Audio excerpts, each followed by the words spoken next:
Hello friends, reach के Asrar episode 6। ये तो हम प्रस्त लोग हैं, हम हार उतारोगे, ये इसे बदचुगनी समझेंगे और सुबह ही इनकी तमाम झोपड़ियाँ खाली हो जाएंगी। क्या ये काम छोड़कर वापस चले जाएंगे? मैंने पूछा। हाँ, बदचुगनी की जगह इनका रहना मुमकिन ना होगा। कमाल है, मैंने पत्ते की नोक को अपने गले से हटाते हुए साइड कर दिया। क्या रात को भी इसे गले में ही डालकर सोना होगा? बिल्कुल, रईस भाई ने मुस्कुराते हुए कहा। रात ही को क्या, अब तो ये मुस्तकिल तुम्हारे गले में पड़ा रहेगा जब तक तुम इस जंगल की हुदूद से बाहर नहीं जाते। ऐसे कैसे हो सकता है? ये तो मेरे गले में बुरी तरह चुभ रहा है। कम वक्तों को कोई और पत्ते ना मिले हार बनाने के लिए। अच्छा ये बताओ, कुछ देर और बैठना है यहाँ या चलना है? बस चलें। हमें उठता देखकर मंशी हमारे पास दौड़कर चला आया। चले दिए साहब। हाँ भाई, अब तो नींद आने लगी है, ये कहकर रईस भाई ने अपनी जेब से कुछ नोट निकाले और मंशी को देते हुए बोले, मेरी तरफ से इन लड़कियों का इनाम। छोटे साहब, मैं इन लड़कियों को बुला लाता हूँ, ये इनाम आप खुद अपने हाथों से इन्हें दे दें। ये कहकर मंशी ने हाथ उठाकर एक ज़ोरदार चीख मारी। मेरे नज़दीक वो चीख ही थी, लेकिन इस तरह इसने पहाड़ी रक्स रोकने को कहा था। मंशी की आवाज़ सुनते ही ढोलक की आवाज़ मद्दम हो गई, रक्स ख़त्म हो गया।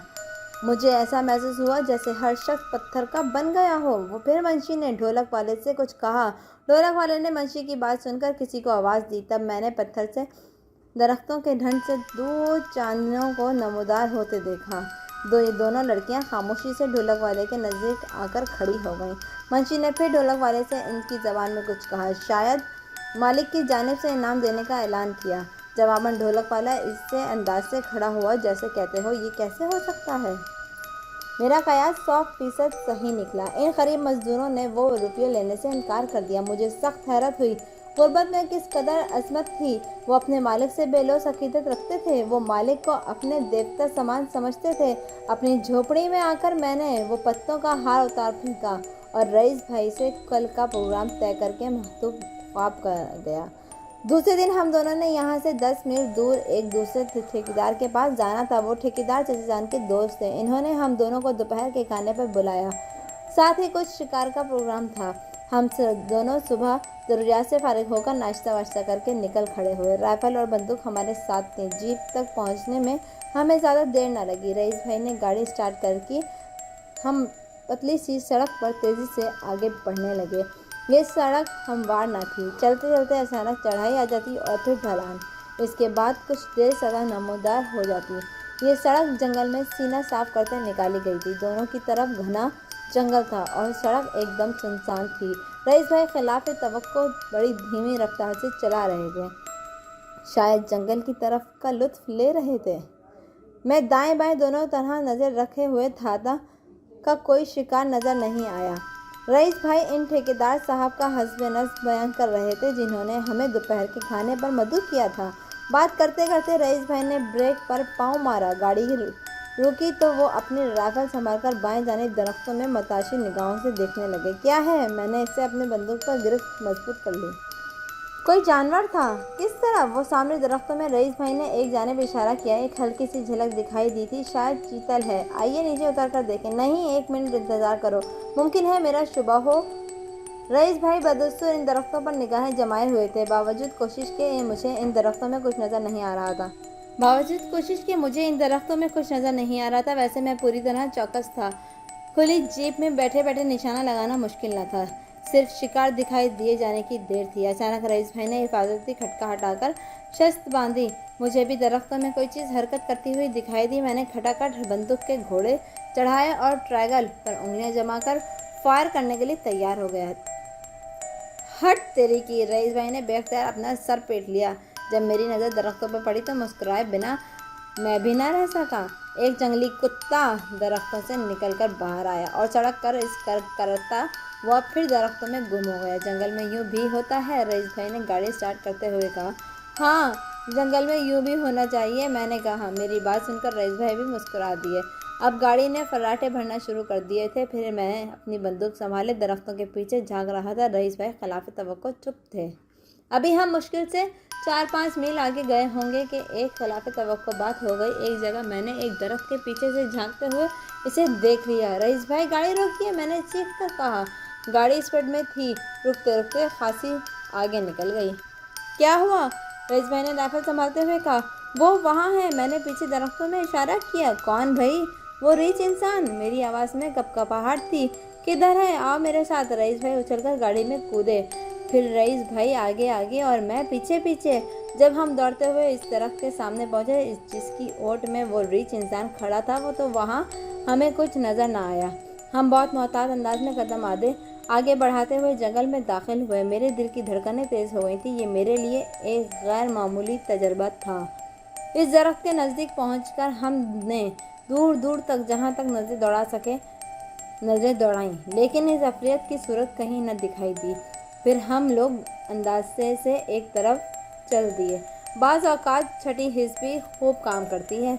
हम लोग इसकी तलाश में ज़्यादा आगे न गए होंगे कि अचानक मेरी नज़र इस पर पड़ी। वो एक दरख्त के मजबूत गदे पर बैठा था। मेरी तरफ उसकी पिष्ट थी और वो मेरे निशाने पर था। रईस भाई मुझसे आगे थे। मुझे रुकता देखकर मुझसे इशारे में पूछा। मैंने इन्हें खामोशी से अपने नज़दीक आने का इशारा किया। इतने में उस रीच इंसान ने हरकत की और इससे पहले कि वो मेरी जद से बाहर होता, मैंने फिरती से इसका निशाना ले लिया। फिर मुझे मालूम नहीं कि क्या हुआ, कोई वजनी चीज़ मेरे ऊपर गिरी और बंदूक मेरे हाथ से निकल गई। बंदूक कुछ इस तरह मेरे हाथ से निकली कि फायर ना हो सका। बस चंद लम्हों की कसरा रह गई। वो वजनी चीज़ अगर मेरे ऊपर ना गिरी होती तो बंदूक से गोली निकलकर अपना काम दिखा चुकी होती। पहले तो मेरी समझ में ही ना आया कि ये क्या हुआ है, क्या चीज़ मेरे ऊपर गिरी। गिरते गिरते ये ख्याल आया कि कहीं चश्मे ज़दन में वो अफरियत ही मुझसे हमला आवर तो नहीं हो गया, लेकिन ये कैसे मुमकिन था? वो मुझसे इतने फासले पर था कि इसकी आमद मेरी आंखों से छुपी नहीं रह सकती थी।